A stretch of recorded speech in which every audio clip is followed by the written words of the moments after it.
આજ રોજ નગરપાલિકા ચોક ખાતે દાહોદ જિલ્લા કોંગ્રેસ સમિતિ અને દાહોદ શહેર કોંગ્રેસ સમિતિ દ્વારા પહેલગામમાં જે હિચકારો હુમલો થયો છે આતંકવાદીઓ દ્વારા અને જે અમારા ભાઈ બહેનોની હત્યા કરવામાં આવી છે એની શ્રદ્ધાંજલિ અમે આપવા અહીંયા ભેગા થયા હતા. અને મારી ભારત સરકારને ખાસ માંગ છે કે જે કંઈ પણ હોય આની પ્રોપર તપાસ થવી જોઈએ અને જે આ નૃશંસ હત્યા કરી છે એ લોકોને સજા થવી જોઈએ અને એ લોકોને તાત્કાલિક ધોરણે એમના પર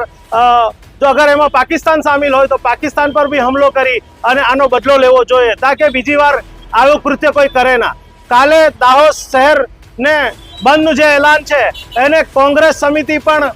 ટેકો આપે છે અને દાહોદના દરેક નાગરિકને અમે વિનંતી કરીએ છીએ કે દાહોદ કાલે જડબે સલગ બંધ કરી અને જે શહીદો થયા છે એને સાચી શ્રદ્ધાંજલિ આપે.